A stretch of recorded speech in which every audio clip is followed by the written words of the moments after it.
વિકલાંગ આશ્રાધામ ખાતે યુવાનોએ આશ્રિતોને જમાડ્યા। જીટી હાઈસ્કૂલ 1995 બેચ ગ્રુપના યુવાનો જીવદયા સાથે માનવતાની પ્રકૃતિ કરી રહ્યા છે। મૂંગા પશુઓ ગૌવંશની સેવામાં લીન થયેલા યુવાનો માનવ સેવા પણ કરી રહ્યા છે। ત્યારે વિકલાંગ જીવન વિકાસ મંડળ વિકલાંગ આશ્રાધામ ખાખર બિદડા હાઈવે પર આશ્રિતોને આ યુવાનોએ ભોજન જમાડ્યું હતું। વિજય ભાનુશાલી અને દર્શન ઓઝા દ્વારા દાતા પરિવાર ગ્રુપના સભ્ય રમેશ વેકરિયા અને તેમના પરિવારનો આભાર વ્યક્ત કર્યો હતો। યુવાનો દ્વારા કરાતા કાર્યોની માહિતી વિકલાંગ જીવન વિકાસ મંડળના ટ્રસ્ટી ખુશાલભાઈ ગાલાએ લીધી હતી અને કામગીરીને બિરદાવી હતી અને આ યુવાનોમાંથી યુવાનોને પ્રેરણા લે તેવું સંબોધન પાઠવ્યું હતું। સાથે જ સંસ્થાને ઉપયોગી એવા પ્લાસ્ટિકના ડ્રમ આપ્યા બદલ આભાર વ્યક્ત કર્યો હતો।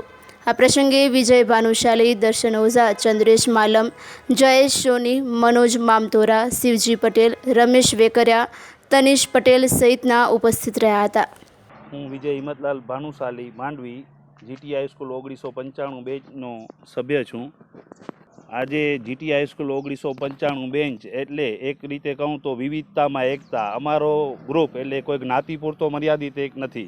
અમારી પાસે દરેક જ્ઞાતિના સભ્યો છે અને તે જીવદયાની પ્રવૃત્તિઓ કરતા હોય છે અને માનવ સેવાની પ્રવૃત્તિઓ પણ કરતા હોય છે। ત્યારે એવા જ અમારા મિત્ર સ્વામિનારાયણ સંપ્રદાય રમેશભાઈ વેકરિયા, જે ખરેખર સ્વામિનારાયણ સંપ્રદાયની વાત આવે એટલે એમના લોહીમાં જીવદયા અને માનવ સેવા તો આવવાનું જ। એની લાગણીને માન આપીને અમે માંડવીથી 16 કિલોમીટર દૂર ખાખર બિદડા હાઈવે ઉપર વિકલાંગ જીવન વિકાસ મંડળ સંચાલિત વિકલાંગ આશ્રાધામ ખાતે આજે જે ત્યાં રહે છે તે બધા આપણે માણસોને ભોજન કરાવવા માટે આવ્યા હતા અને એનો લાભ લીધો હતો। ત્યારે હું મારા હૃદયની લાગણી વ્યક્ત કરતાં જણાવું છું તમને કે માણસો પોતાના માટે તો બધા જીવે છે, તમે બીજા માટે જીવન જીવી જુઓ, તમને પોતાનું જીવન અનેરું લાગશે। પૈસા બધા કમાઈ જાણે છે, પણ કોઈની દુઆ અને આશીર્વાદ કમાવો તમે તો તમને એમ થશે કે પૈસા કરતાં પણ કિંમતી છે। અને જીવદયા અને માનવ સેવા એ એક એવી પ્રવૃત્તિ છે, એ દરેક દર્દની દવા છે અને એ સારા ડૉક્ટરની ગરજ સારે છે। બીજું, અમારા ગ્રુપ દ્વારા કૂતરાઓને લાપસી, ગાયોને ભૂસો અને ચારો, જરૂરતમંદને અમારી યથાશક્તિ પ્રમાણે ગ્રુપની મેડિકલ સહાય અને ભૂખ્યાને ભોજન કરાવીએ છીએ। બીજું એક વસ્તુ ખાસ કહું છું કે અત્યારે અમારો ગ્રુપ એ સોશિયલ મીડિયા અને ન્યૂઝપેપરમાં વધુ આવે છે।